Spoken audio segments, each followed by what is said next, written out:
And welcome to One Stop Co-op Shop. Steve here with Derrick and Bairnt. That's right, you are. You're stuck here with us again, Steve, on a Saturday morning when there's so many other places you'd probably rather be. Yeah, that's true. We make Steve do this. We hold him hostage every morning on Saturday. We don't do Yes. that. We don't do that. Yes.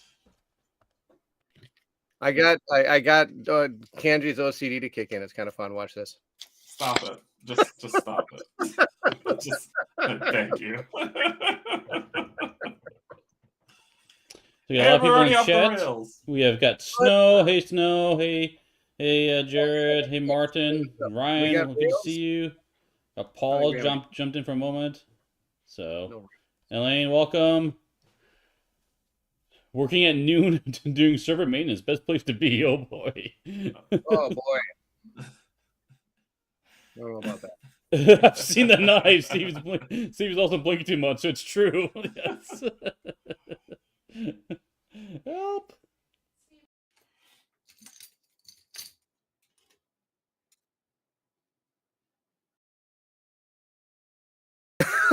What is happening? Okay, we're gonna do some chats here. You guys, 1 second. Thank you all for joining. This is amazing. We are the pit crew here. That has to be on a quick stop at some point. Totally it has to be. Oh my god. It sounded like chains, she says. That's great. I hope everything's okay, but that's funny. That's funny where it was all caught on audio. He's turning. He's like, "Oh, you guys do some chat." So it sounded like chain. It did sound like chain, Snow. It did. Oh gosh. Anyway, so he's the one that keeps us on the rails. So we're gonna go off the rails for a little while. That's right, we are. It's gonna be amazing. I can hardly wait.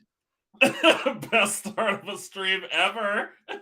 This is the reason why we're here on a Saturday. So, and the worst part about it is he doesn't even have a picture for us to talk about. He's just got like random star screen over there. Yeah, sorry about that. Okay. Starscream, he's kind of a cool transformer. Well, not really. Actually, the Decepticon. Oh, Steve's back. Hey, Steve. So yeah, we're gonna be talking about recent played stuff. So wait.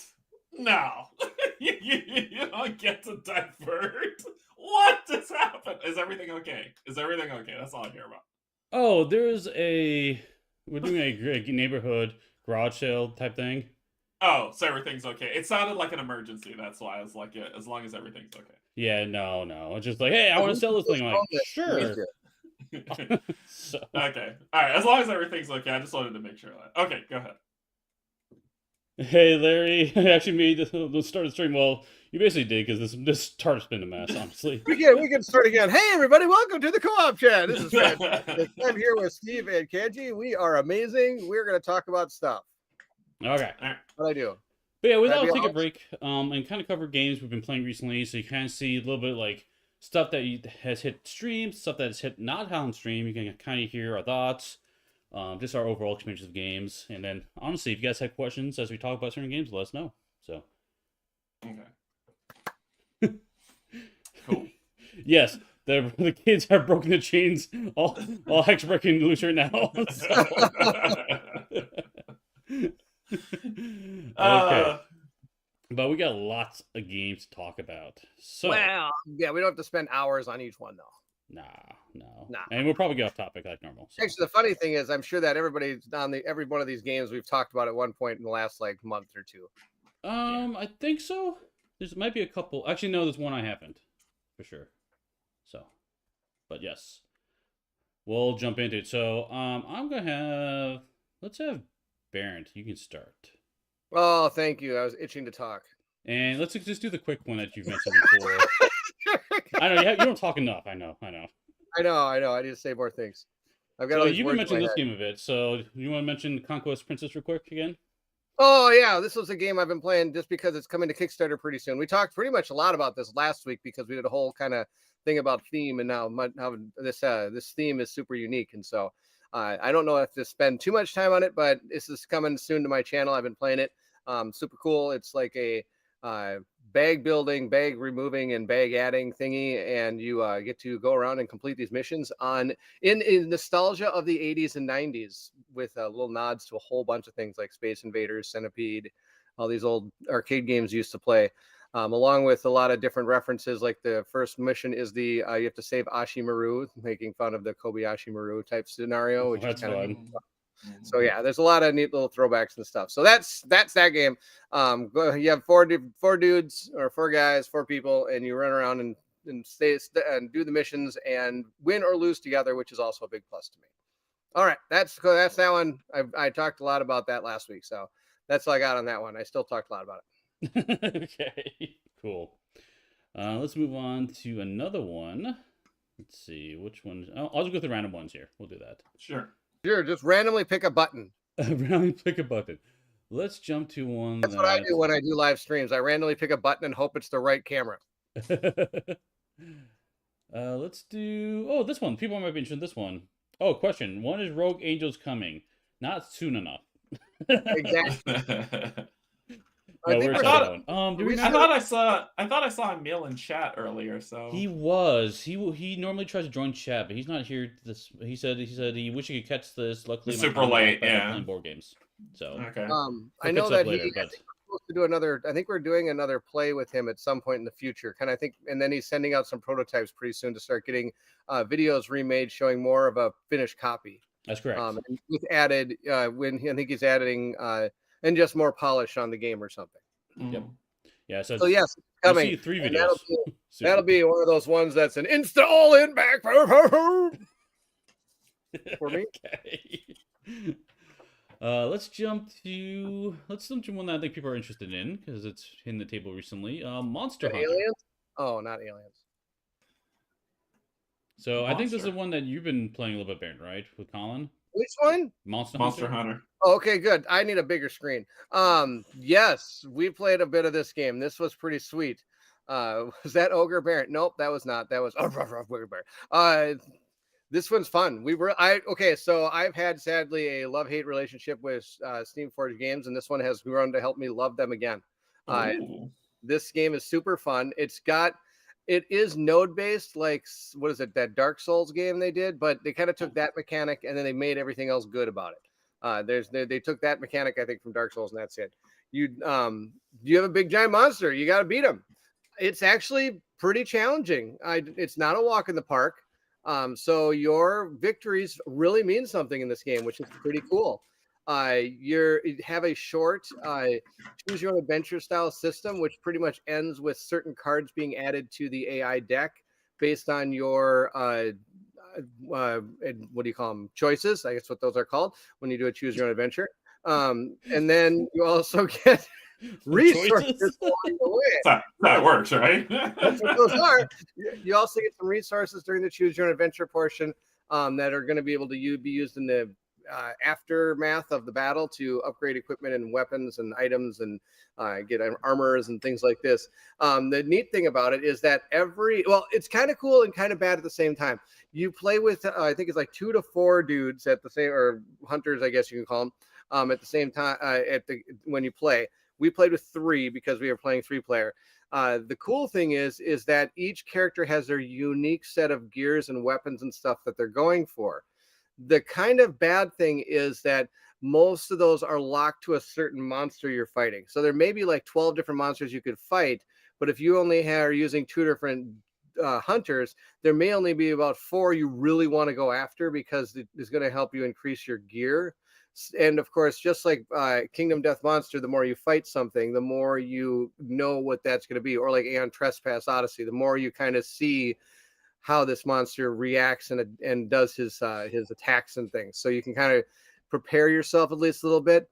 The iconography gets a little weird. So you have, but I think once you get the hang of everything that's going on, it plays pretty quick and it's pretty fast. So super cool. This one's super cool. I'm interested to play more of it. We only played 3 games. We won. And then I think we won again, barely. And then we got just stomped into like the prehistoric age. It was pretty bad. We didn't even stand a chance. So don't go after that guy. So I'm just laughing at Derrick messing because we know Snow loves Primal. So he's like, "Oh, this is like Primal. This is like Primal, but better, right?" So Snow is having fun. So funny enough, we'll have a review on tips. We don't have Primal. I don't even know when that game's oh, Horizon Zero Dawn. I still feel bad about that, Bairnt. I'm so sorry. No, you shouldn't feel bad. You opened my eyes to what a terrible game that was. There's very few games that I think are terrible, and that sadly was one of them. Well, I feel bad because like I wanted to try it, and you were like kind of down on it, and you still played it with me on stream. Well, yeah, and then we played it, and then I'm like, oh yeah, this game is really terrible. Yeah. Like, I was really hoping that would have invigorated if I played with somebody. That the only thing it invigorated was it off my into my mailbox was all that did. It mailbox. Sold that thing. I wanted that to be good. I wanted it to be good. I still got that game. Notice how far down in the it seems to be getting lower and lower. It does. It's like at the bottom of the shelf here right now. I don't get that game out too often either. Sadly, this game had a lot of promise, but it got too. I didn't like the level design idea of how many times you had to play a scenario to go through it. I know there's some house rules you can do to make it better, and I really might need to try those to bring it back out. But a lot of times, it's a great resource for Dungeons and Dragons minis to use in battle for enemies.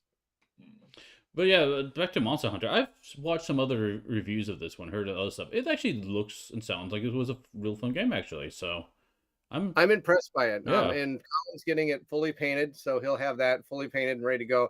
This is one of the games after Oathsworn that we're going to discuss and decide if we want to do this on stream for a long time, like a long campaign of it. This is that's how much we've enjoyed it. We only have the ability to do maybe 2 games live at any given time. And if this is reaching that point where we have to decide if we want to make it one of those 2, that says a lot about the game. Cool. I'm not sure what you're getting here, Martin. Can Mike not apply the rules of Monster Hunter on Horizon? Should be ready next week? I'm not sure what you mean by that. Like combining rule sets? That'd be kind of interesting. For me, I'm waiting on Primal. I put all my money in that basket. Primal looks really good. It looks really good. I went all in on that. So I'm super pumped to see Bairnt, you and Colin play through Monster Hunter and see some actual footage. But yeah, I'm backed away from this one. I think his video is coming out this week, I think, or is it next week? Or else already came out. I don't know. No, it hasn't been posted yet. Okay, then it's probably coming out Sunday. Okay. That's my guess. He usually takes the Sunday slot. Okay. For the Saturday slot. So I'm going to jump in with a game that has been mentioned much at all, but since we're talking about monsters, I feel like this is appropriate. Okay. Monster Pit. So this is an older game, one I've been playing a little bit on the side here. This is in the same world as Catacombs, but is not a dexterity game. Not dexterity at all. I know people got confused because they saw it. It's got like the wooden discs, and it's got the same art, same company that does Catacombs. It is not dexterity, straight up. So okay, but this one is interesting. It is a tower defense tableau building game. So basically, there is a pit full of monsters near this fantasy city, the Citadel, and the monsters are moving along the track to try to get towards the city. If they reach the city, you lose. And so your job as heroes, everyone has a unique hero, and you build out a tableau of offensive characters and defensive characters in front of you. And this will constitute a bunch of different types of dice. You can roll the dice to achieve hits or potentially misses. It does have exploding dice, which is really cool. And you are trying to defeat the monster before it reaches the city, basically. I've been playing this a few times. It's got some cool mechanics in there. Hey, Nicholas, thanks for your Patreon. It's got a few things going for it, but I'm not sure yet. I'm with you, Ryan. It's like, I remember this on Kickstarter. I was interested in it. I didn't back it. And I feel like it has a good foundation, but some of the edges I feel like are a little rough. Things that, like, one of the things that kind of is, I'm still wrapping my head around if this is a good thing or bad thing or not. But the whole premise of the game is you're building a tableau. You build a tableau by having a market of cards. The market isn't always good cards, and I don't know how I feel about that. So So there's negative cards that are in the market that that's can right. come up. That's Is right. there any way to get rid of them? Kind of. You can like buy them for cheap, and then you can like use them as sacrifices to a monster. Because sometimes the monster might attack you, and you need to lose a character. Well, perfect. This one's a bad card anyway. Just get rid of it. But like I'm spending resources to acquire that card, or get it to kind of go through that deck to find the good stuff, and I don't know how I feel about that. You wonder if you put that in there to be unique and see if it would work. Maybe.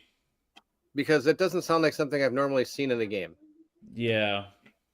Because I was hoping it was like a tableau builder, something like Terraforming Mars, for example, like that type of thing. And it's got some feeling of that, but it's not. I don't know. I don't know. We'll see. I'm still putting my thoughts together on this one, still trying to figure it out and play through it. But I will be doing a playthrough of this in the future once I get the rules down. I've got some other stuff I have to cover first, so I'm excited to see that then. Then I'd be able to see what you're talking about and experience the joy that is Steve playing that game. yeah. So this will hit the table for sure. So okay, so that was one of those. Let's move to another game that's been taking up a lot of table space for actually I would say all of us. I'm gonna have probably. Oh, Derrick. is that ISS Vanguard? Oh no, Yep, it's ISS Vanguard. Good, Derrick. Start this off. What? Who? What? What? I've never played this game a day in my life. Well, probably not, because I asked him a question. He's like, I don't know. I have to see the card. that's how I am with every game except for Gloom and Kill Forth and Marvel United. So this game has been on the table pretty consistently for me. I this game has some warts. Mhm. However, it's a fun game. After shifting from normal mode to story mode, this game, the difficulty was one of the warts for me. One of. And but it's still, but after doing that, now I can experience the story. It's fun. I think the story is, a lot of people will say, oh well, if you're looking for, and I have to say this on the Discord channel with people who are trying to poo on this, and I think it's not founded or warranted. If you're looking for Pulitzer Prize winning narrative, you're not going to get it. Okay, if you're looking for a nice story that has really engaging and you wanting to see what happens next, that's what this game is. Yep. Don't look for George R.R. Martin writing. Right? That's not what this game is built around. This game is built around just a nice story about a group of people walking through their land and trying to stop an evil. So it's the typical I forgot what they call it, but there's a scale. There's actually a name for this scale where they say that there are points in a story where things are supposed to happen. And this follows that skeleton to the letter. But it's a fun story. I want to know what's going to happen next. I agree with you, Snow. If you look for a book like narrative, get a book. I agree.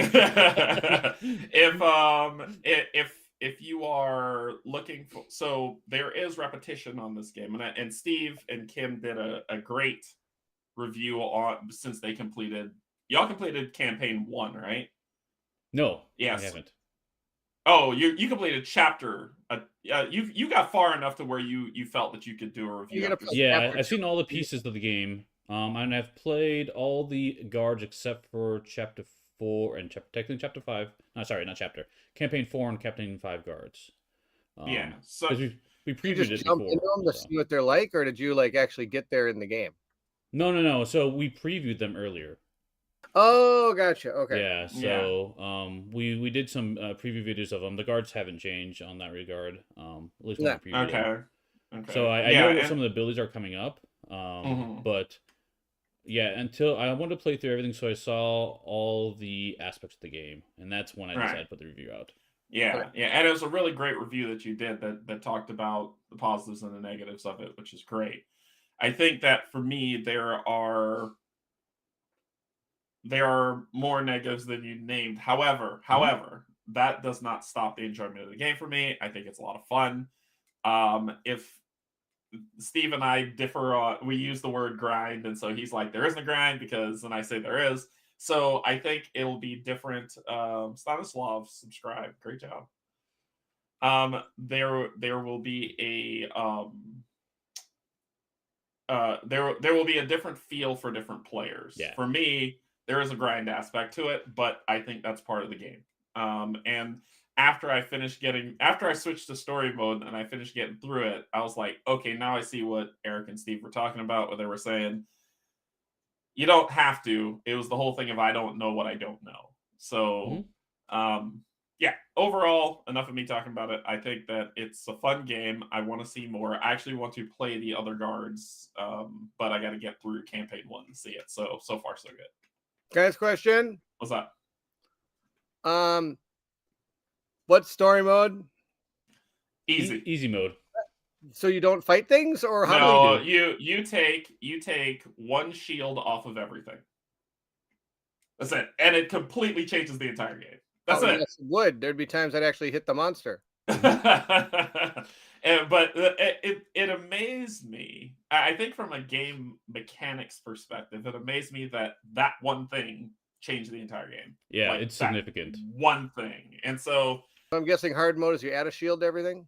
Hard mode is that everything becomes tenebrous, and it is rough. It's really hard. Yeah, I think they hit harder and they're stronger. Yeah, I see. So I'm gonna keep it on normal. Yeah, Snow mentioned a comment here. It says, I think grind is something that comes when you stop enjoying the part that you're doing. In hack and slash, you do the same things, but it's grind for some, but not for others. But I think the grind is different based upon how Derrick and I use that term. Like, I use grind. Like, for me, grinding in Isopheric Guard would be me going out, attacking a bunch of enemies, getting experience and loot, and loot, basically, and then coming back to town and just doing that loop over and over again, right? Just going attacking, come back, right? And healing up. And I'm just doing that just to get experience and loot.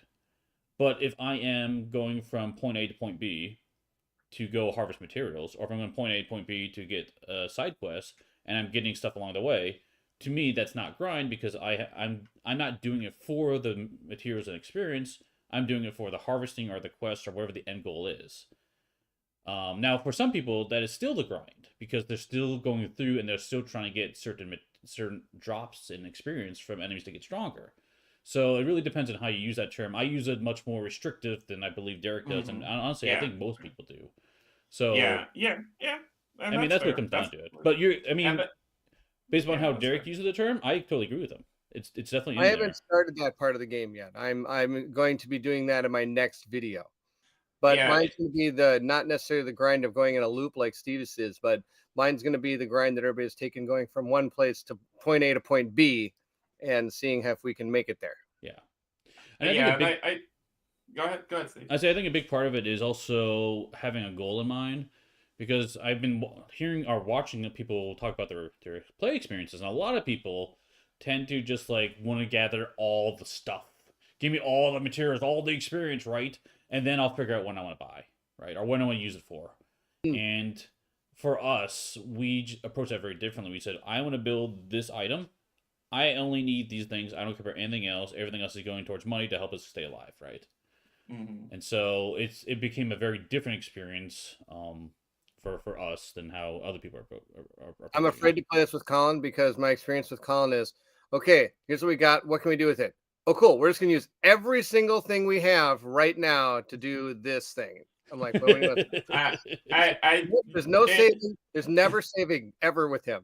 Well, it's like economic. My kid has this economic policy. It's the buy plan, where he says bye to his money every time he gets $1 in his pocket.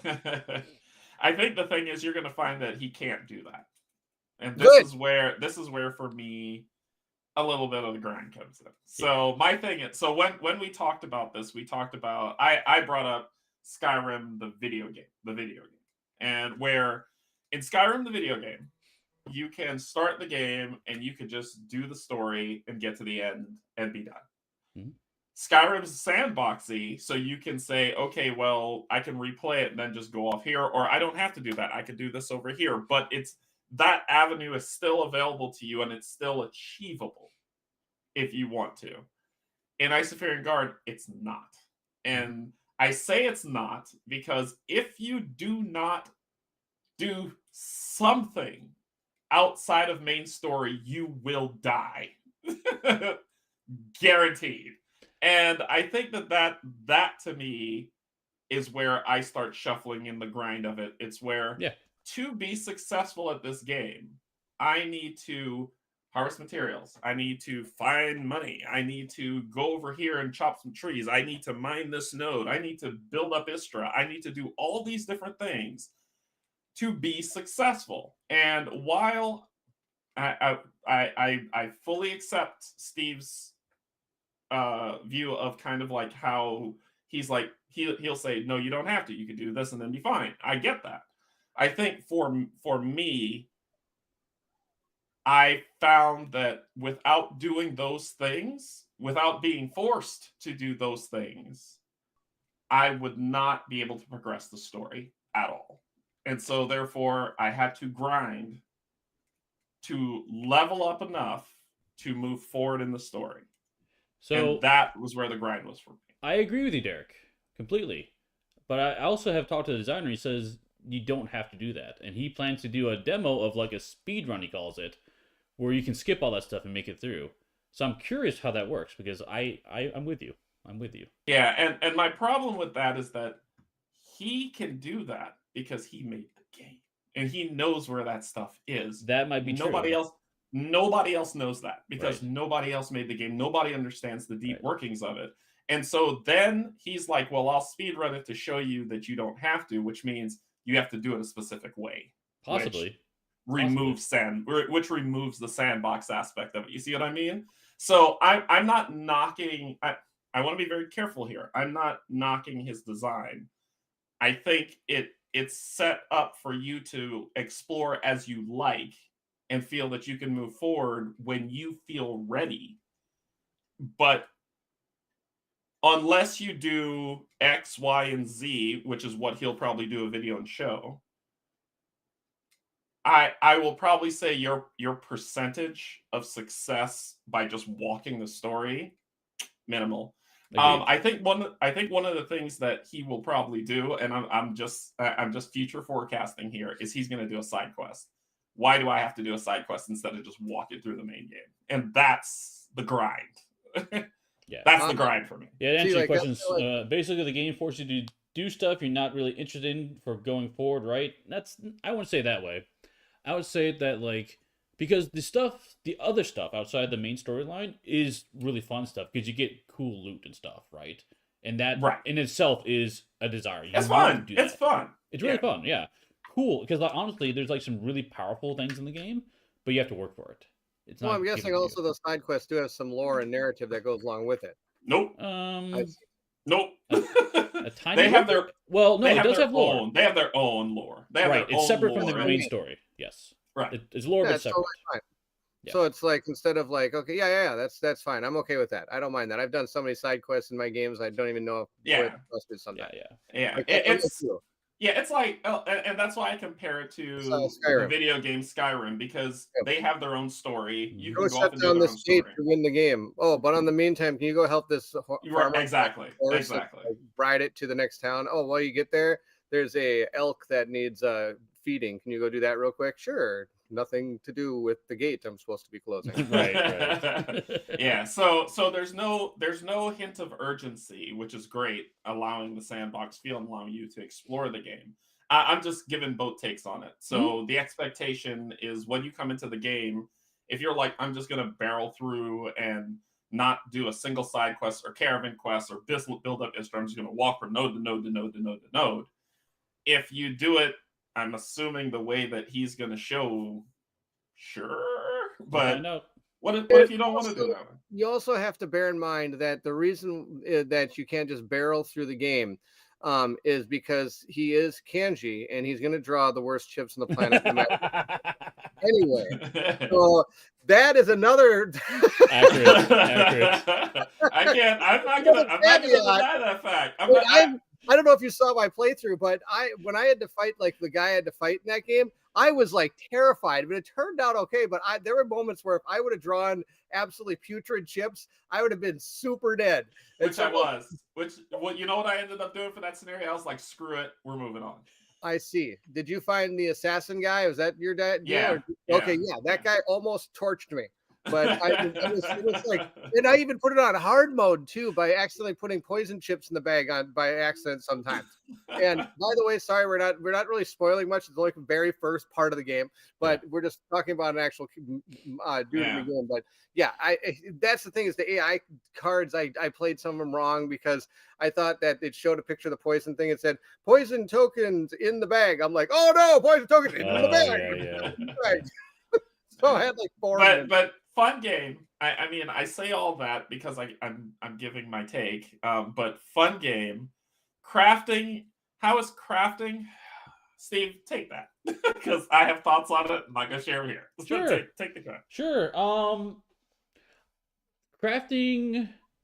I like crafting quite a bit in this one. There are better crafting games out there for sure. Like Stone Saga is amazing with crafting, absolutely amazing. But this one's good. How it works is each enemy has different things they will drop. You might get like I'll make something up to not spoil it at all. You might get like horns from a cow, for example, right? If you like would kill a cow or something, who knows? I'm making something up here.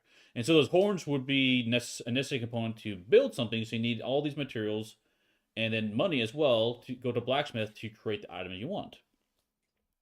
Now, the big thing about it is, or the kicker is, you need to know which enemies drop which materials you need, is what comes down to it.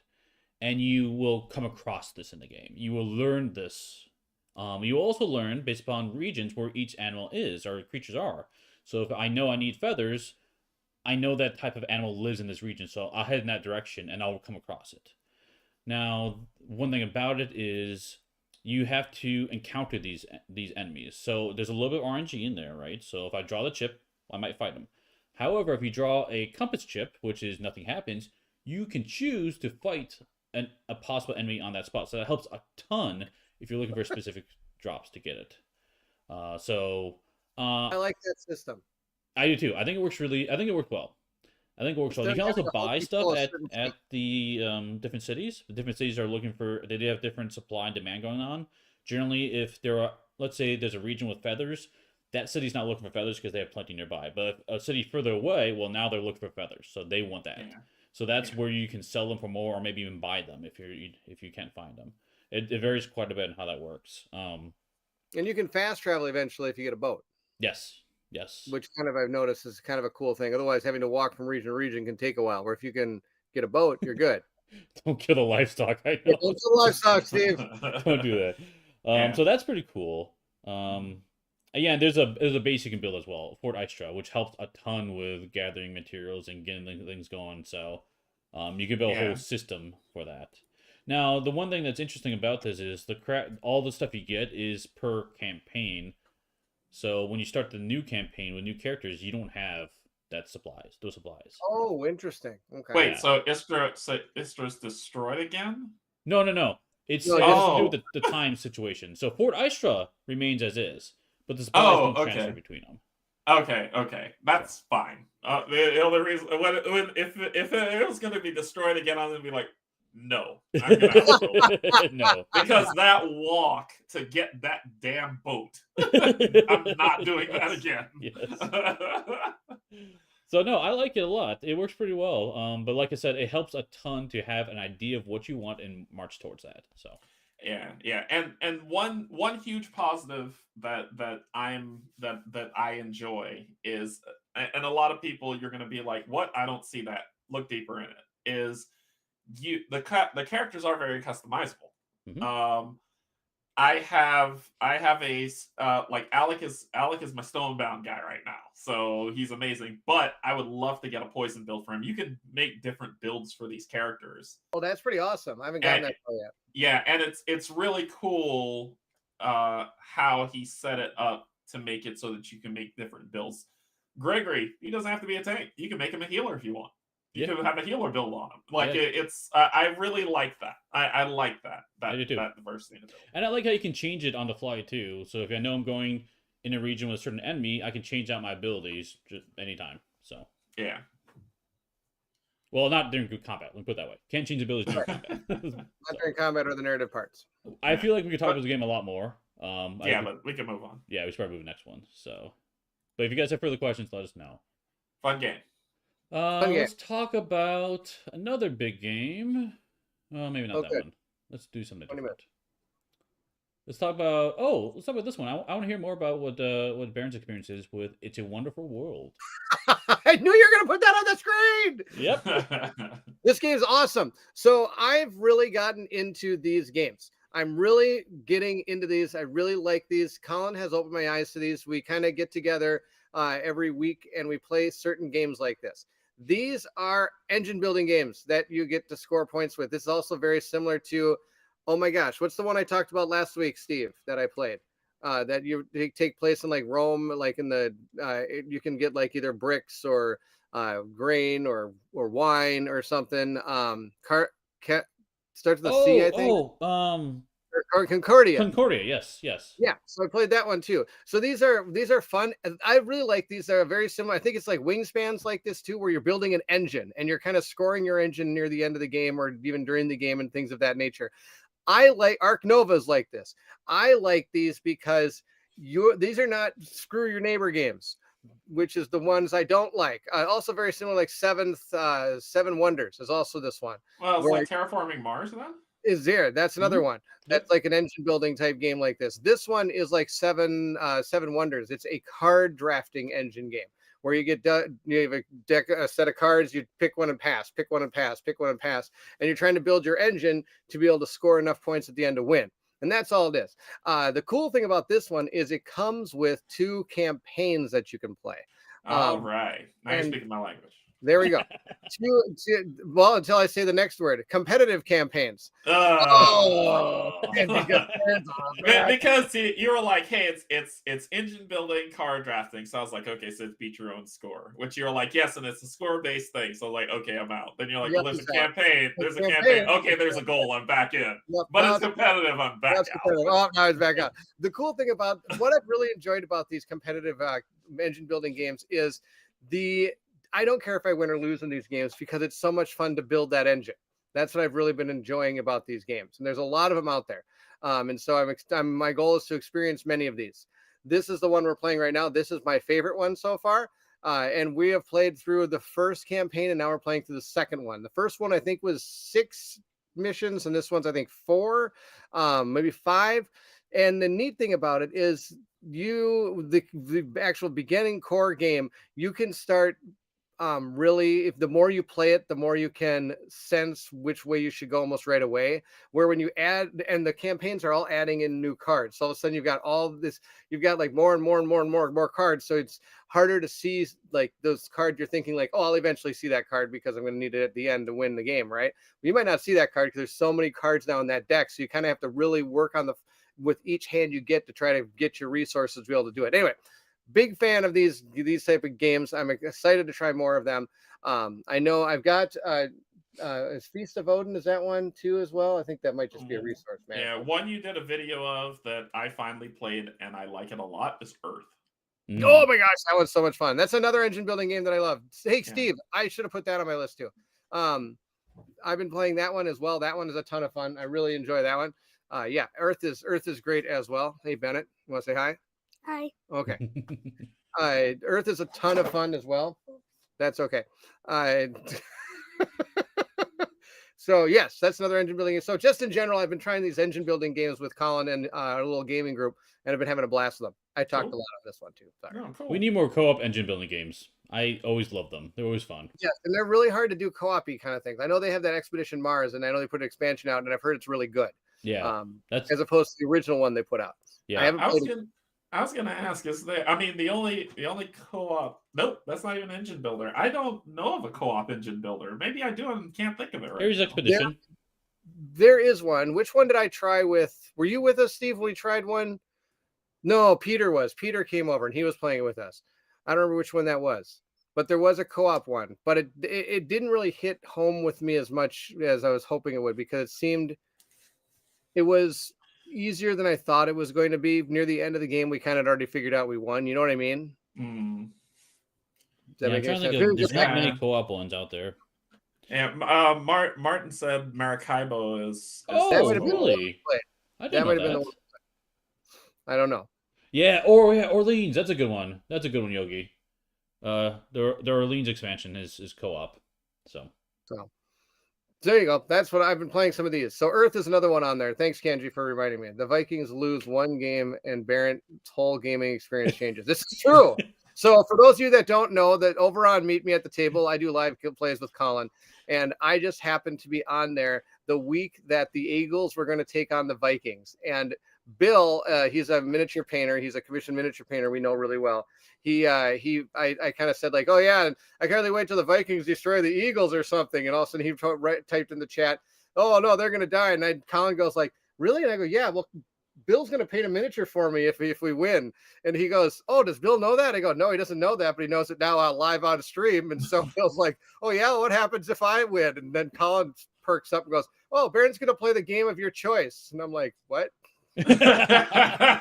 Tables got turned. So the Eagles, of course, creamed the Minnesota Vikings, and so they forced me to play Feast of Odin. That was the one I had to play because it's a Viking theme Euro game. oh, that's Because fun.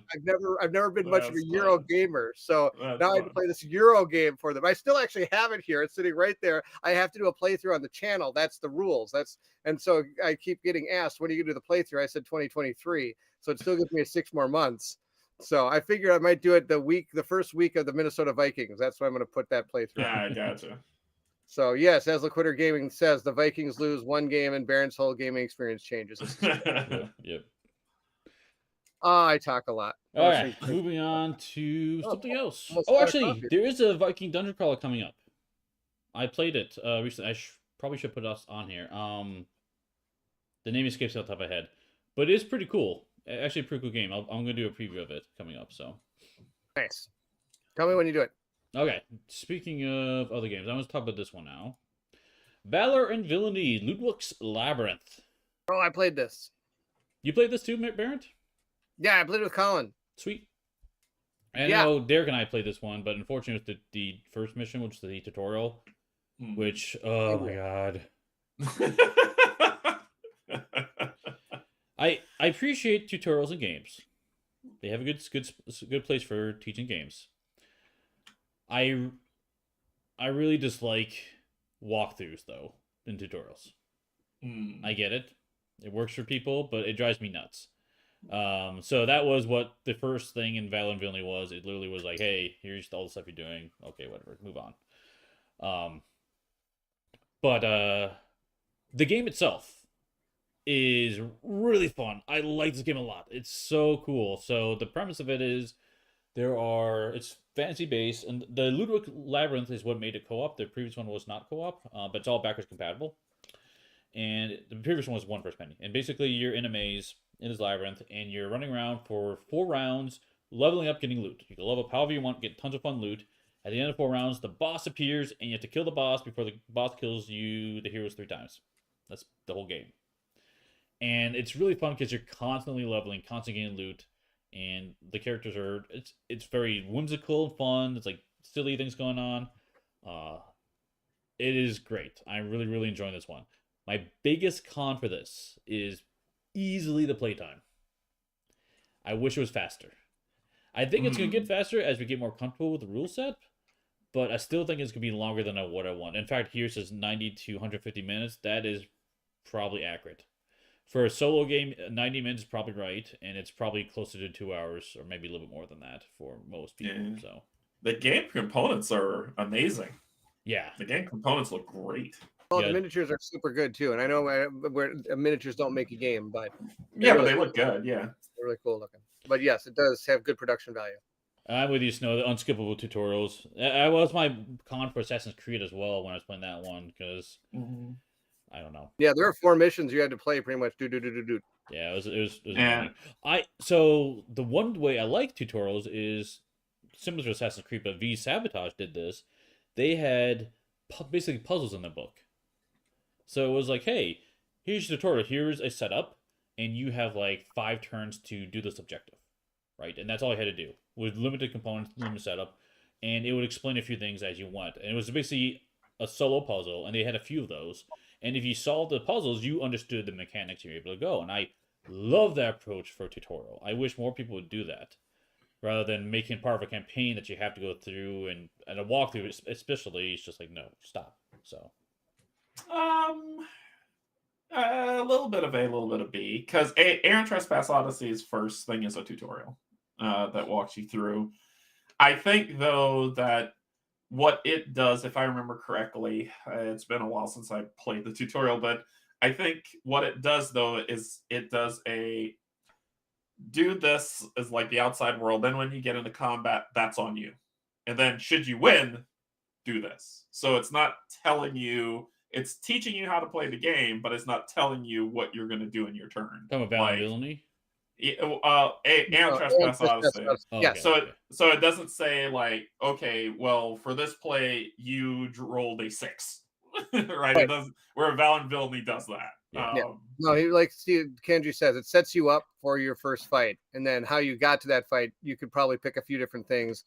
Yeah. It's all very minimal as to what they're really going to do in the Yeah. end, but it does give you the chance to, and ISS Vanguard is that way. You can play it step by step, like you roll this, you roll that, or you can play it the tutorial as you want. And I actually did my playthrough as a as you want type deal Mhm. to a certain degree, because it still says like put your characters here because this is where you would start on the planet. You have to start there.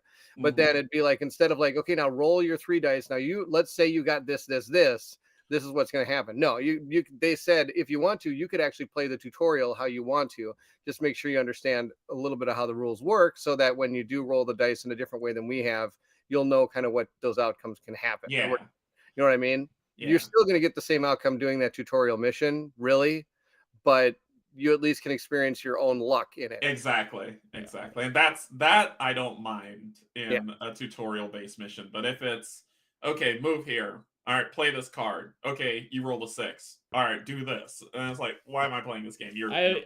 I would Why am I still playing prefer the this game? puzzle over what you guys described, though, honestly, because that's just like the puzzle is designed to teach you something specific, as opposed to an open world thing that you can explore different things, right? I don't know. And plus, the puzzle is very quick. Like, I don't want to play a game to learn the game. You know what I'm trying to say? Yeah, I think I do. so. I don't mind it. Yep. I guess But it's we should fine. go. It's fine. Yeah. I don't back mind to, having. back to teach Valor and me. Villainy, though, real quick. So there is a campaign in this one. Yes. But the cool thing about it is the campaign basically unlocks cards. At the end, you have a standalone game, and it's very replayable. So, in fact, I don't even have to play the campaign. I could just unlock all the packs, grab the cards, combine everything, and we're good to go. So, that's another thing that really sold me for this one. But yeah, I'm really loving this one. I'll be playing this again on Monday. So, looking forward to it. Nice. Yeah, as the Quitter Gaming says, in Trespass Odyssey, you can skip the entire tutorial if you want to, and just say, here's what you get to start the game with. And actually, in ISS Vanguard, I think you can do the same thing. You can skip the tutorial and just, here's how this is what you start with on your first ship management phase. Since we're talking about it, let's just move to it. And Trespass Odyssey. That was on the list to talk about anyway. So. Yeah, new Kickstarter is up, and it is pricey. I believe if you want not even all, if you want the gameplay content of the new stuff, all the new stuff is going to cost you around $500. Yep. US. If you're like, no, I don't want all the seasons, because they're playing it in the 4 seasons. If you just want the first season, I believe it's $118 US. So you have the option of doing that and not having to spend all $500. I think that this game, I really need to get back to it. I think it's a good game. I think that there are things with it that once I understood combat and got into combat, things got a little bit easier. Plus, Locator Gaming, he did a really great playthrough of stuff, and he showed a lot. And he usually helps me with the rules if I screw He's something probably up. got the best set of plays of that game on the internet, for sure. 100%. Yeah, I agree. I agree. he does a fantastic job. His explanations are amazing, and his knowledge of the rules itself are just out of Yeah, control. I It's so agree. good. Like I have to admit, when I'm recording when I recorded my playthrough of it, the very first mission, I was pretty much on speed dial with Laquitter while I was. How exactly does this card work with this? I mean, we even had some Yeah, conversations about like how some of the rules interconnect and things like that. yeah, I agree. I think y'all should check it out on his channel. It's really great. This game it's fun. I need to get back to it because it's massive, and I think that's one of the things that with this new thing of 300 plus hours Yeah. of campaign, 500 plus hours of campaign.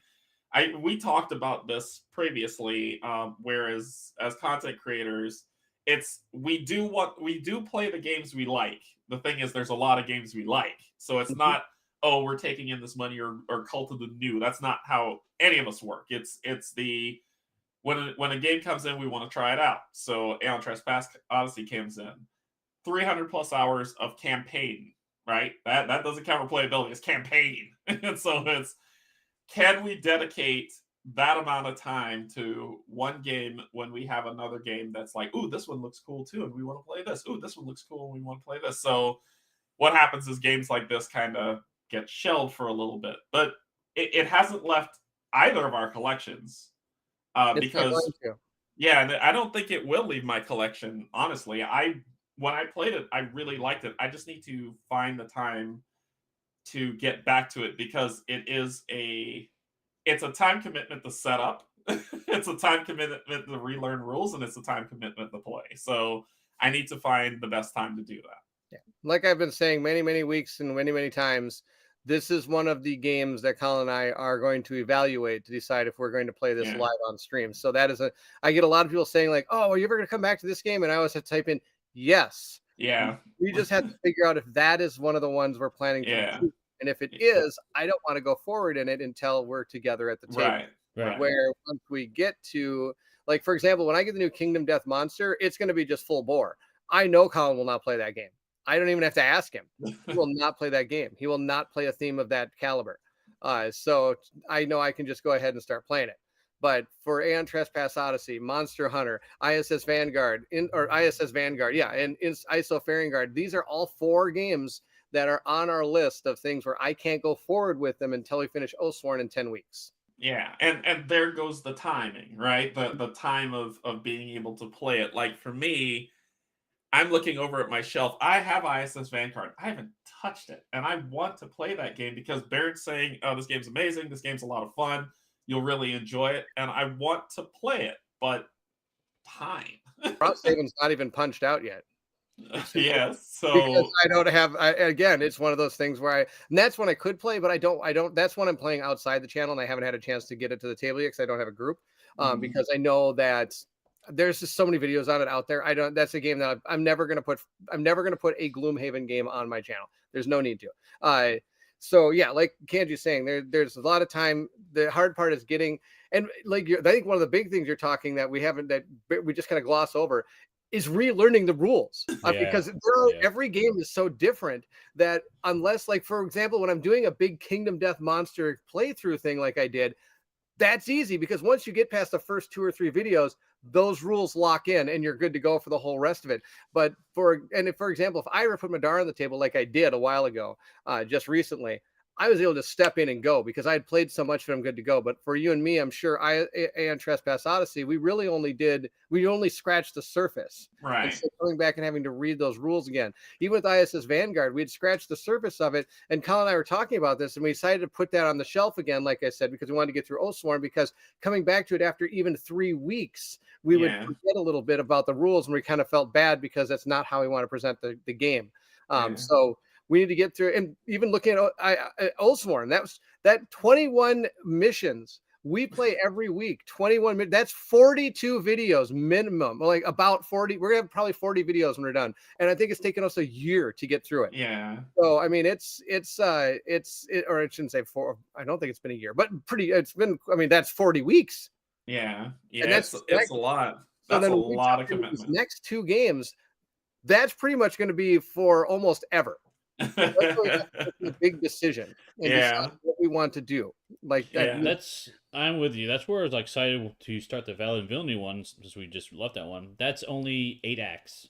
Yeah, so that'd be a perfect one to do. Right. Yeah. So it's a lot And it's the easier reason- to get that through and move on. So Yeah, and it's the reason why Marvel United we've been able to get to it so quickly because it's fast. And I think that's the thing. Like, I love the campaign games. I love the dungeon crawls. I love to get through that stuff, but sometimes it's just too much. It is. we And can now it's transition coming that back one to real quick since you Yes, mentioned it. Odyssey. Huh? He transitioned. So Marvel Oh, United. did you? Okay, sorry. I was going to say, because that's why Alien Trespass Odyssey's got a new Kickstarter. Do you really need it? That's another 300 hours. Yeah. You haven't even played the first one yet. Yeah. Actually, Marvel- one quick comment I want to highlight, because this applies to both Marvel United and Aeon's Trespass Odyssey from Dan. Mhm. Feel like getting contented? I think it's contented out of a game is a real thing. When games are too large, they make me want them less now, unfortunately. I can totally get that. Mhm. 100%. I totally understand that. Yep. There's sometimes you look at a game, you're like, oh, there have been games I've looked at where I'm like, oh, this has got like 80 hours of gameplay. I'm like, when am I going to get 80 hours of gameplay? And Yeah, for sure. I mean, and again, I think that's where all of a sudden coming back to my engine building extravaganza, I'm like, these, I get to the table, I play them, and they go whoopie boop boop out of the thing. And I think that's the thing that those are the palette cleansers that we need, and hence we could transition over to Marvel United, which is a palette cleanser. Yeah, It's Yeah. 30 minutes in and out. Yep. Tear it down, set up 5 minutes, 30-minute play, tear it down. So 35 minutes, 40 minutes of your life that you use to deal with it. You can move on to the next thing. It's one of the reasons why I like this game so much. It's so easy to teach. Steve was there. I taught my son how to play it like in no time, and we played against Red Skull and defeated him. Right, so it was easy to teach, easy to play, and with Dom's campaign, like I think a lot of people might have shied away, if not for the chibi stuff, but for more.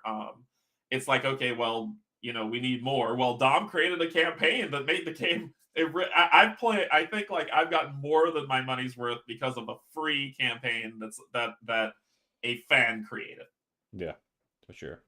I have had a lot of discussions about this game with Kim about the future of it on our channel, and I'm so torn on this one. So if I look at metrics, just metrics, we should stop playing Marvel United on the channel.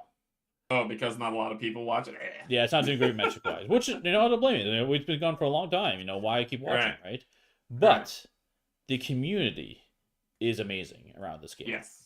Yeah. And that is this is why I keep bringing it to the table. The other thing that's really amazing about it is it's a short time commitment. Like all these games, you're watching a stream for an hour easy. Normally 90 minutes, maybe up to 3 hours, depending on the game, right? But for United, it's less than an hour easy. Yep. Easy. And that's all the riffraff around it. It's a 30-minute game.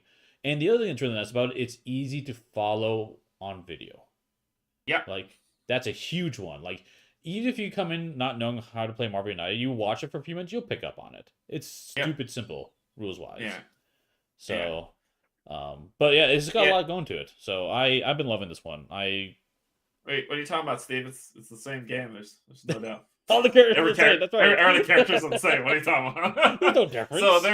So there's a going joke, because I think someone once mentioned that they were like, there's all the characters are the same in Marvel United, and we have consistently proven that that's not true. Yeah. So every single time we play it, we joke with each other and just be like, I don't know why we're playing the game. It's the same, right? All the characters are the same.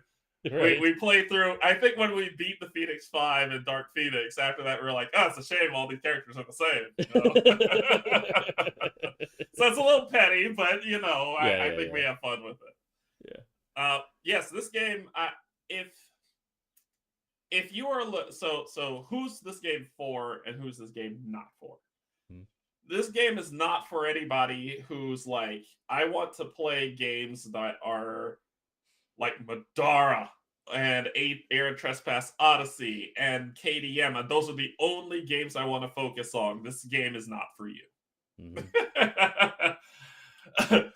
But if you're like, well, I don't mind variety in my play. I could play something as simple as one deck dungeon.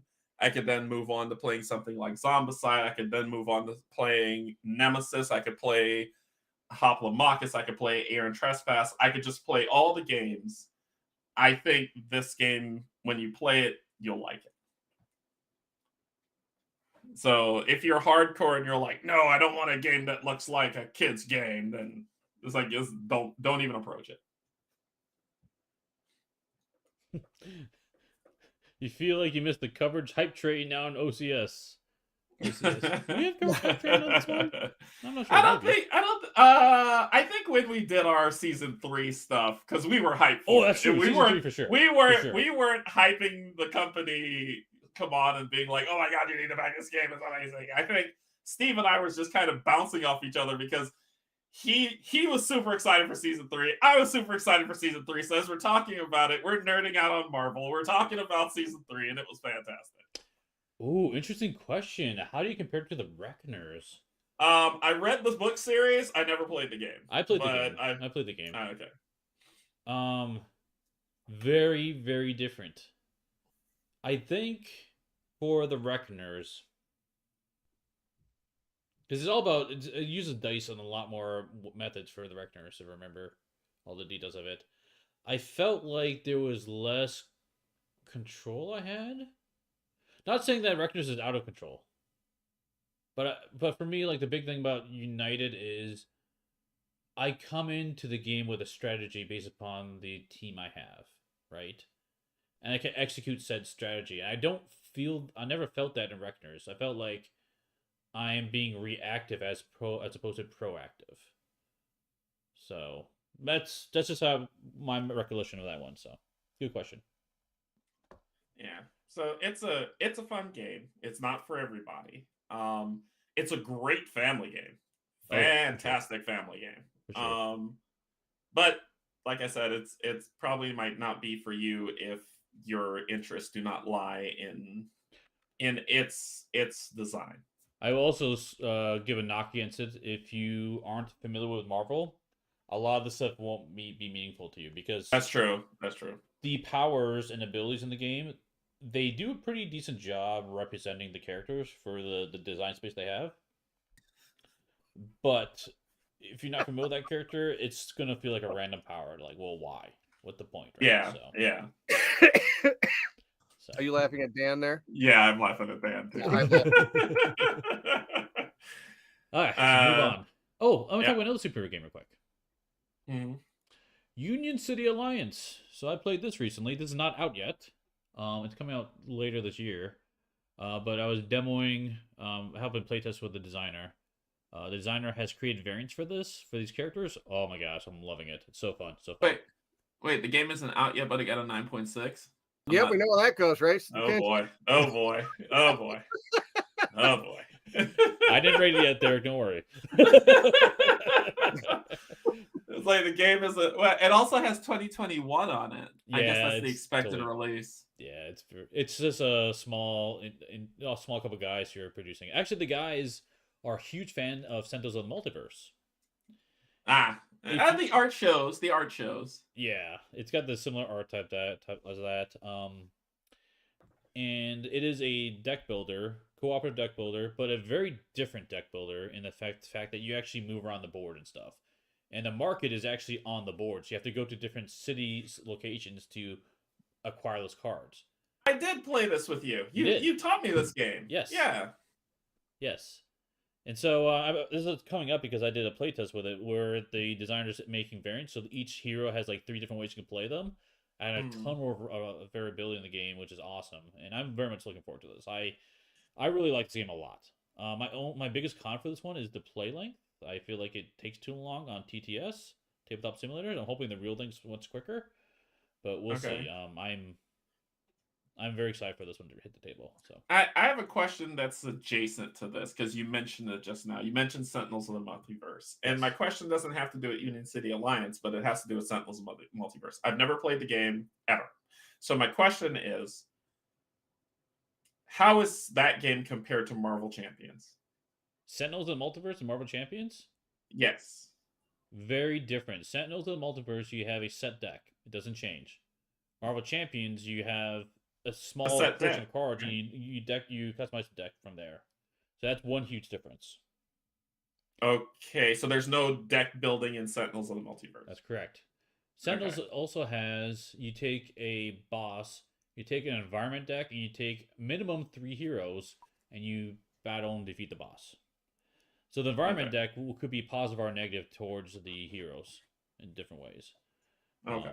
The heroes also are really cool in how they combine each other. That's the biggest thing for Sentinels, in my opinion, is if I have this hero that does this one thing and this other hero does the other thing, they can help each other out in unique ways, which is really, really cool. I used to play Sentinels, honestly, like daily. I had it on my app. I played it all the time. I loved it. And you prefer that over Marvel Champions? No. You like Marvel Champions better? Okay. Yes, Marvel Champions I think is better. I say that because as much as I enjoyed Sentinels, Sentinels is the definition of fiddly for me. It drives me nuts. That's why I played it on the app, because the app removed that fiddliness for me. Ah, gotcha. Because there's tons of modifiers and stuff that just doesn't matter. I couldn't stand it. Okay. So. Okay. So yeah, sorry. I was just I'm.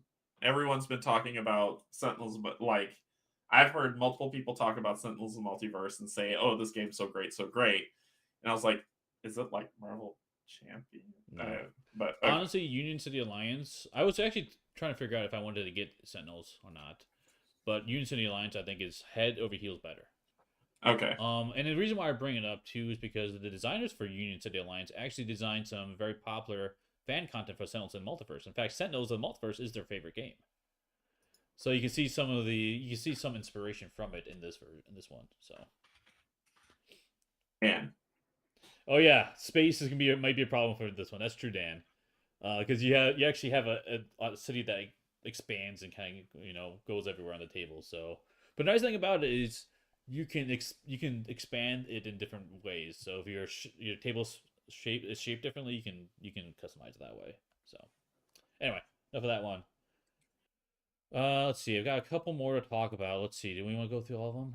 We might go through the rest of these pretty quick, I think. Let's see. Yeah, what you got? Okay, let's talk about one that's currently on Kickstarter, which is amazing. Leviathan Wilds. I've talked about this a lot. I played this recently again. I love the new changes to it. It is so much fun. So much fun. Nice. Climb up a Colossus, stab it in the back. Well, no, you're healing them. I'm kidding. I'm totally kidding. You're surgically removing bad stuff from like, them. That's not the game at all. No, that's Shadow of the Colossus. Shadow of the Colossus. That's that game where you're killing. You don't stab it back. I don't know. I don't know if anybody have either of you played Shadow of the Colossus? Yes, I love that game. Did y'all beat it? Yes. Nope. No. Okay, so I don't want to spoil it, but the ending was not what I expected, and so when I saw this game, I was like, "Are we doing that?" So it does. We're not. We're not doing that. No. Yeah, the ending of Shadows is It's not what you expect. Right. Yeah, it's definitely Shadows of the Colossus, the board game. It's a good way of saying it. Yeah, so. yeah, 100%. But yeah, this is really good. I highly recommend checking it out. It's got some excellent card play in it. It's just really fun. You feel the thing that this thing does the best is it gives you opportunities to make you feel creative and smart in how you play the game. Like, oh, we were in this tough situation and we figured out a cool way to get out of it, and that is awesome. So. Marcel. Yeah, Marcel. Some games I am going to be very excited about, and this is definitely one of them. So yeah, the game was fun. This game's fun. I will definitely own that one for sure. I have no idea what Shadow of Colossus is, by the way, but doesn't matter. It's Shadow of Colossus is a video game that came out with the PlayStation 1. Yes. Your job was to climb these colossus and kill them. Yep. And it was really cool because there were things where, like in the game, if you weren't on the colossus and you were like hiding behind a pillar, it would actually get down low and look for you and try to reach and grab you. There's ones that flew. There's ones that just kind of walked around. There's ones that I think there was a horse one, but there was a lot of different types of colossus that you were trying to take down. And when you destroyed them, you gathered their energy and blah, blah, blah, blah, blah. But the ending, which I will not spoil, was not what I expected. I was like, oh. PlayStation 1 years and years ago. Years and years ago. Okay. let's jump from a video game mentioned to another video game, Deep Rock Galactic. Steve, you got this game yet? Yes, finally. So Colin got his in December. Yeah, we I got played mine it. like 2 or 3 weeks ago. Yeah. We played it. What's that? We played it live before you even had it. I know. I played the demo at least. I knew what it was, but my gosh, this game is so. This game, I feel like. Okay, so what's the game real quick? This is based on a video game. It's honestly the only video game I currently play. So, and actually, I got into the video game because of the board game. I love the board game enough. I decided to check out the video game, and now I play the video game. So, but the premise is you are dwarves you're hired by this mining company that doesn't care about you at all. It's like very anti-OSHA, honestly. Like, hey, go get the stuff. You go mine the stuff, and I don't care if you come back alive or dead. By the way, this giant bug's gonna eat your face. Bring me the stuff. It's funny because you gather the stuff they need, and then you have like 3 minutes at the end of the mission to make it back because the ship's leaving with or without you, right? This is like the kind of fun jab at like the man, right? Like not caring about the workers, right? So anyway, to the board game though, it is probably a similar genre or place in a collection as Gears of War, right? Very different games. So don't assume that Gears of War and this are the same type of game. They're very different. But you run around shooting stuff, line of sight, all that fun stuff, rolling dice. I feel like the people who made this Deep Rock Galactic board game, when they came to a decision on how to create the design, I feel like they always decided on the side that's more fun. And for whatever reason, like it doesn't do anything super unique other than I would say being able to dig your way through the map. You can actually customize how the map is created throughout the game because you make different paths and stuff like that. That's unique. But the rest of the mechanics aren't very unique, but it is so fun to play. It's got this tilt factor that I love it. So cool. And Ryan, of course, watch out for those grenades. They pop out of nowhere. No, they do not pop out of nowhere, Ryan. They pop up near you when I'm coming back towards the drop pod. I swear. So Ryan and I will play the video game, and we'll run back to the pod to get out. And if he makes it back to the pod, I'm screwed because he's throwing these giant cluster grenades out there, and I have to dodge his explosion trying to make it back to safety. So, that's awesome. But it is very cooperative. Each dwarf has different pros and cons, and they complement each other very well. The video game is also very cooperative as well. Big fan of this one.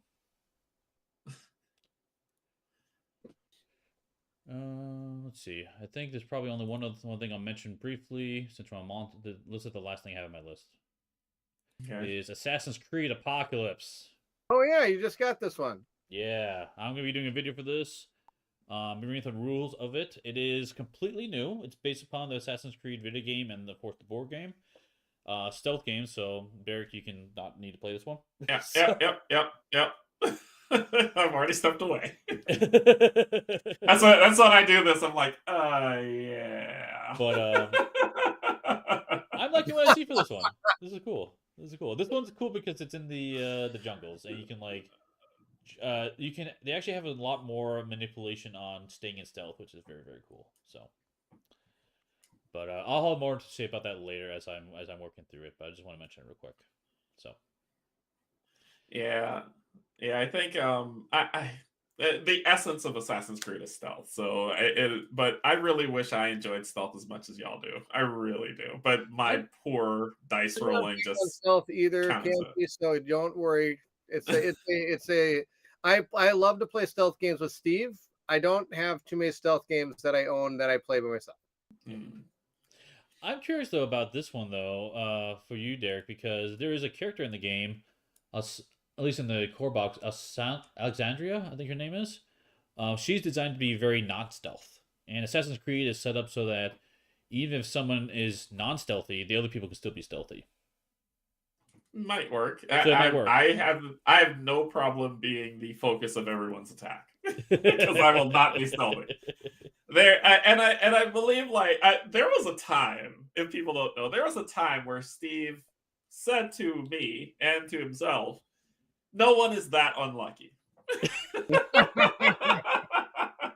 was a time where he said that to me, and I was like, young fool. so we played Maya, and now he doesn't say that anymore. Yep, I learned my lesson. Well, it was also funny too because I remember we were playing some game, and I was like, "Oh, you have to roll low in this game. Derrick used to be really good at this." Nope. What does he do? Roll high. Nope. So- Nope. It's not. I always roll low. Is I always roll terribly. Exactly. That is no matter way you swing it. And if you throw a D100 system in there, I'm guaranteed to fail every time. That's amazing. Okay. Do you guys have any other things you want to mention real quick? I think that's everything. I did, and then it fell out of my head. I'm still playing Oathsworn. Oathsworn? Yeah.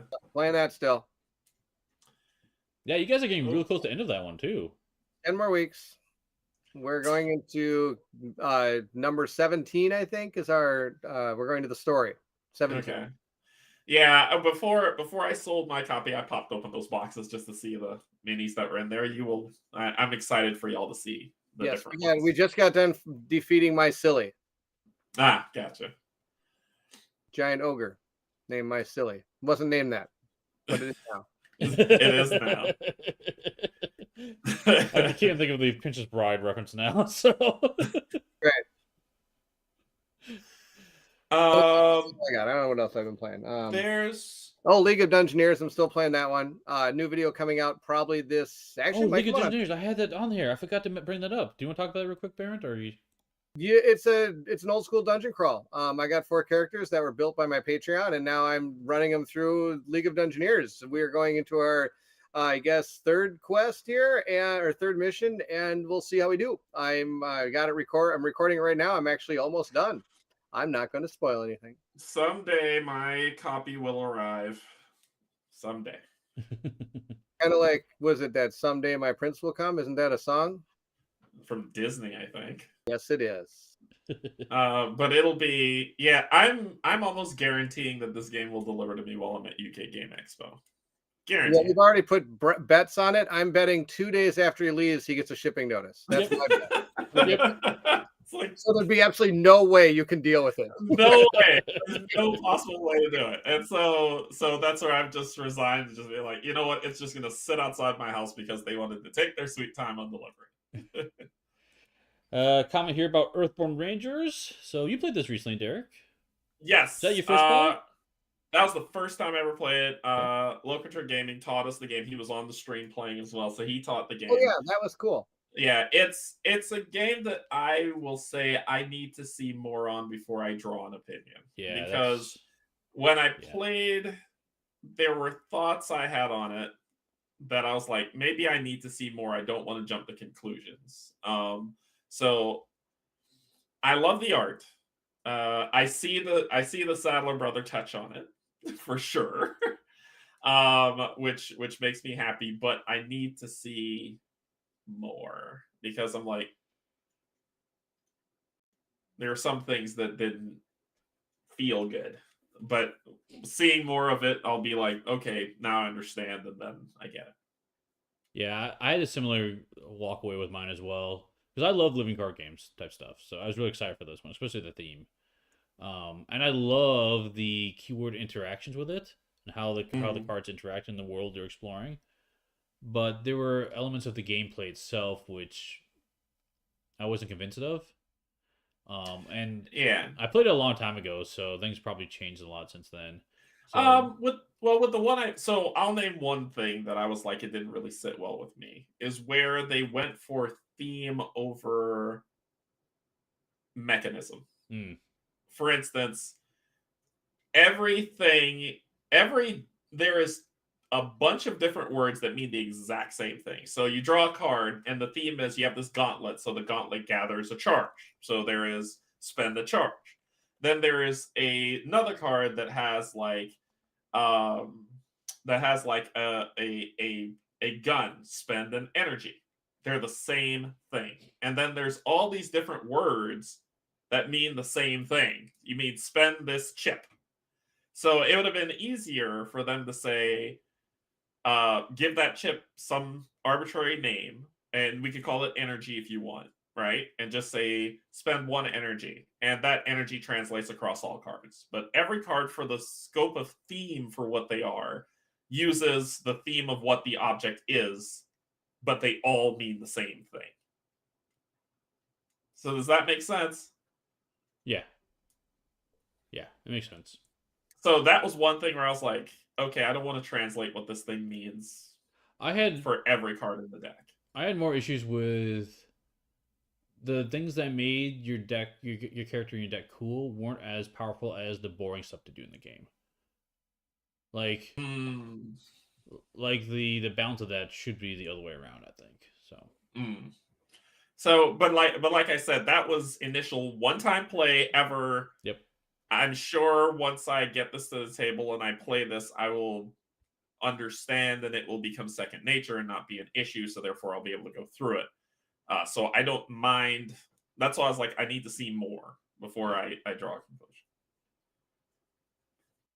Don't You worry, guys- chat. I have. You'll be very happy. Yes, I am also waiting for my chapters game for Vampire the Masquerade. I'm hoping it delivers soon, and you will see a playthrough.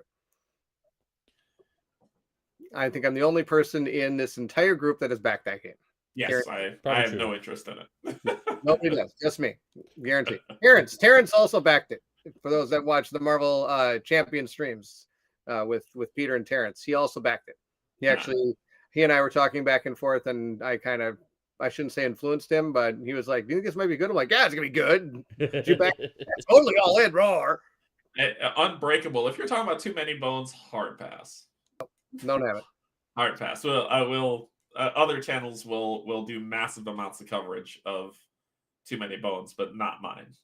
I have no interest. We have not been. I probably enjoyed Too Many Bones the most of the other two guys here, but I don't like it. I didn't enjoy enough to seek out a copy of it, so I'm good. The interesting comment about thank you Marcel so much. about, to me, the game is the perfect RPG in a box for chapters. Which is Yep, we'll see interesting. how it all plays out. For Yeah. which one? For which Chapter. one?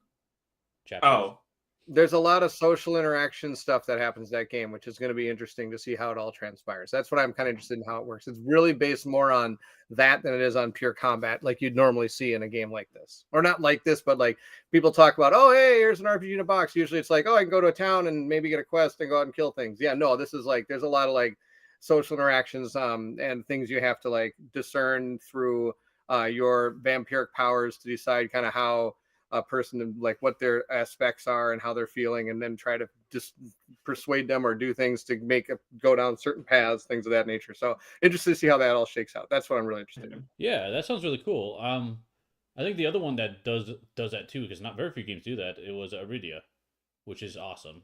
Like each, I haven't played that, but I heard it's fun. yeah, because each NPC, as if you play co-op, it's actually really fun because the other person has responses they read for the NPC. It tells them their personality, so you can actually read the text in their personality, and you have set responses based upon how they respond in real life. It's really cool how that works. So I'm really excited for that one too. But Yeah, I backed that one, so I'm very curious about it. yeah, I'm. Not to mention the guys are super awesome behind that design. Those two designers, they're great. So, I think Colin backed that one. yeah. Aridia's not by right? Or is it? No, it's by no. Who did Zaya? I can look it up. I forget. Aridia board game is by. We stay on topic. Don't worry, Snow. It's fine. Far Off Games. Far Nah. thank you. Well, we stayed on topic. We're talking about gaming. Hey, doing anything.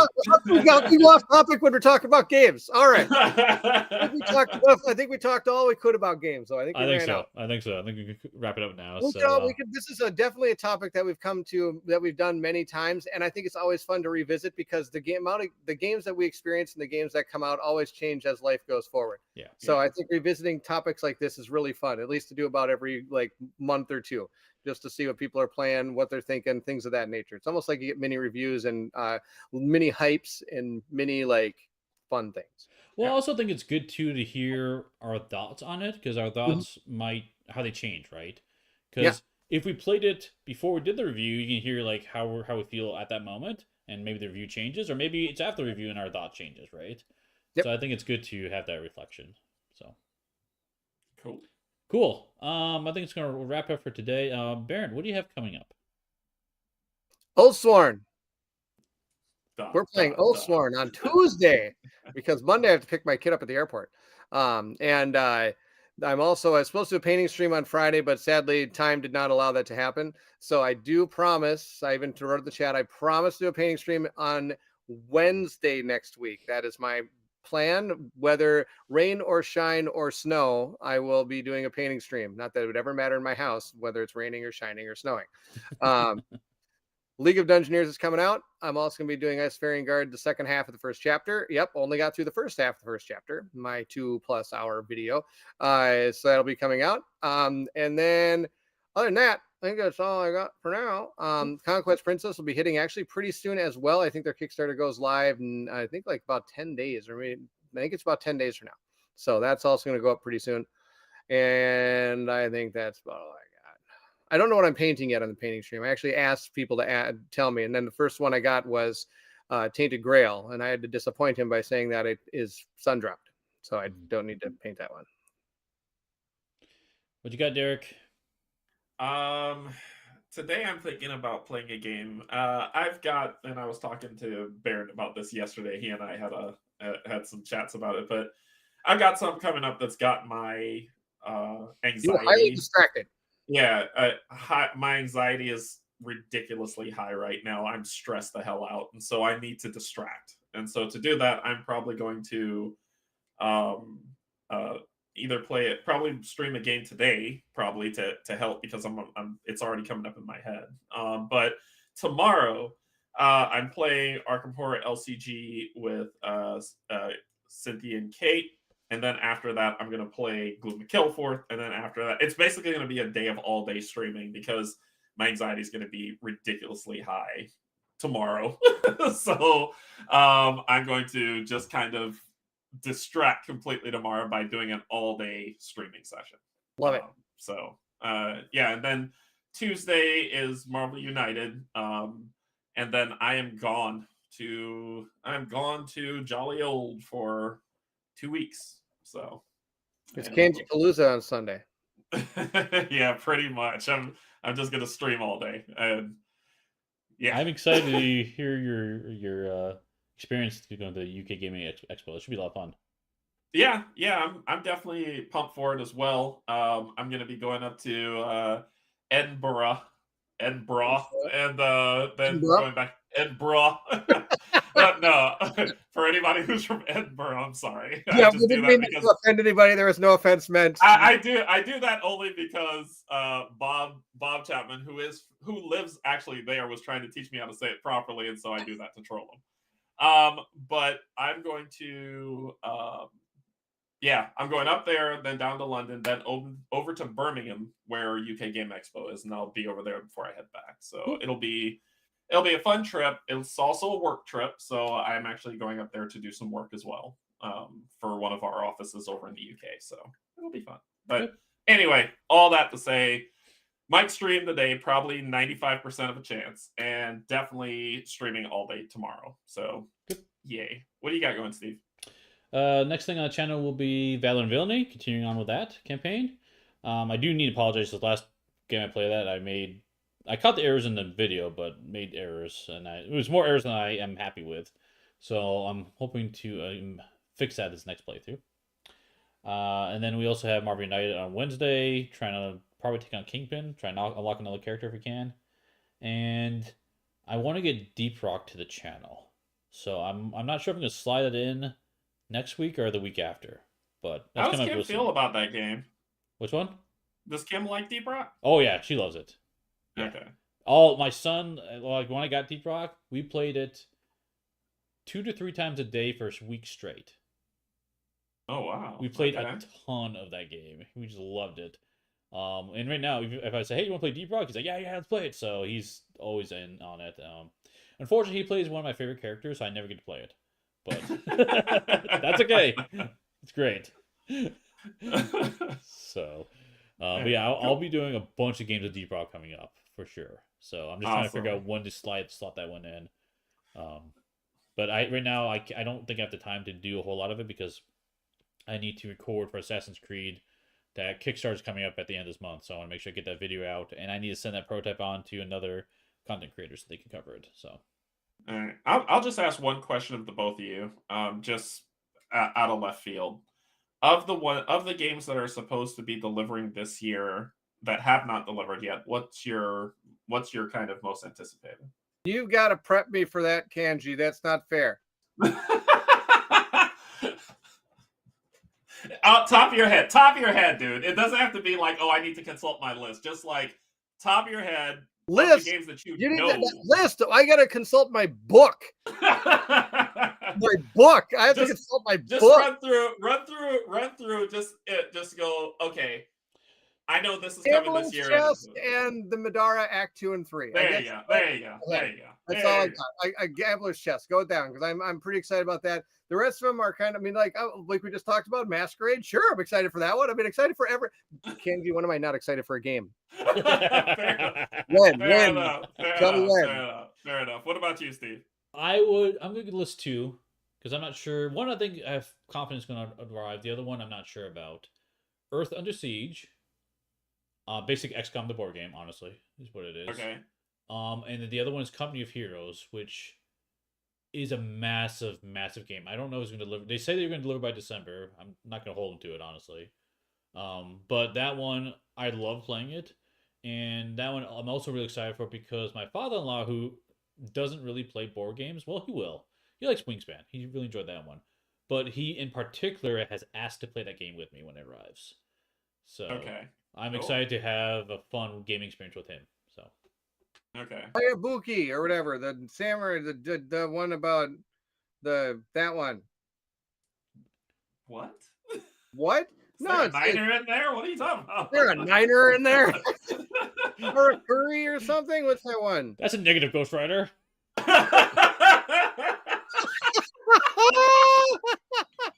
You're in luck. I've never seen Ghost Rider.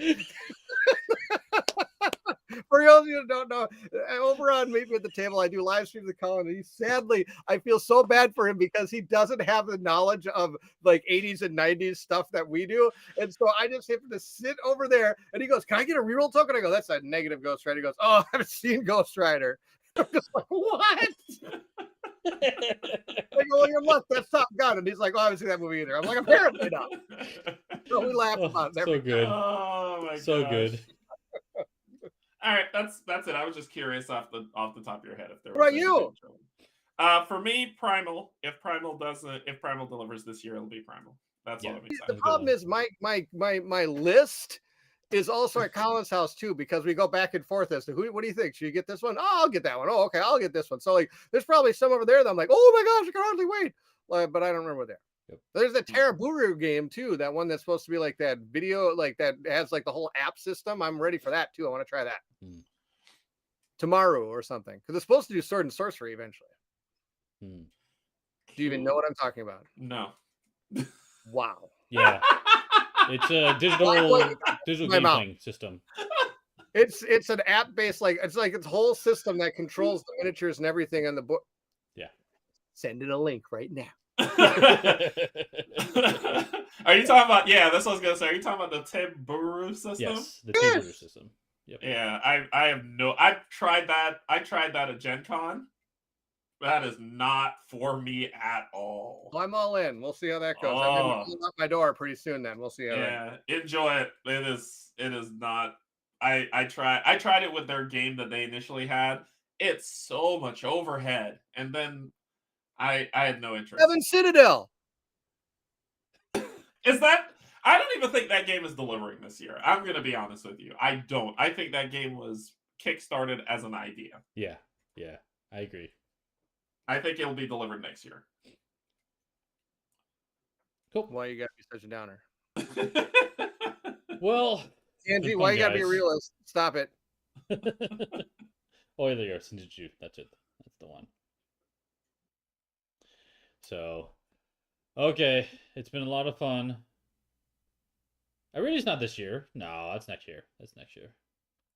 So Yeah. there's so many good games coming up. I'm excited for. Yeah. There's so many good games. It's kind of like we're in that lull again. You know, like there's that one part, like all of a sudden, all this stuff landed on us. And that's for me, I'm kind of in a lull right now, where it's kind of good because I have all those games I wanted to get to back then that now I can get to, like ISS, Aeon Trespass, like all those things came out. ISO Fairing Guard, all these things are came out. Now it's like I feel the I get a opposite little at bit this point. Honestly, I feel like I had lull earlier, and now I've got a ton of things to do. So Yeah. but it's fine. Aeon Trespass, 12 Sins of Heracles going on right now. I actually pushed the button. You did for all it. seasons. Okay. I did. I pushed I'm the proud of button. you, for all Canty. three. I'm 'Cause all in on one. Yeah, because I know that I'm going to play it, and I know that game is not leaving my collection. I can That's the exact same guarantee. thing I thought too. I might be a while till I get to it, but I know I will play it, and I know I will Yeah. never leave my collection. Yes. Yeah. I'll have to come play that with you sometime, Derek, because I don't think I'm going to get a chance on that one. So. Oh, Derrick will bring it to you. It'll be easy. Oh God, really? It's heavy with the new insert that we Oh my did. gosh. It's heavier. That insert is so good too. Oh my gosh. I have to admit, like you're saying it takes a while to get to the table. It actually, with that insert, it did cut it down quite a bit to get to the table. It's really helped. Because otherwise, Cool. it was like almost every tile was just thrown in one area of the box. Like, here you go. Just tile. Well, now it's like at least everything you can kind of pull out. You only pull out what you need and you're good to go. It makes it a lot faster. So that was, I'm really excited for that insert. That really helped a lot. All right. Cool. We almost broke it's been a a blast, guys. I'm sure we can keep talking for another 2 hours straight easy. So I can't. Okay, well, thanks everyone for watching, and we'll see you at the next stop. Bye-bye. Take care, everyone.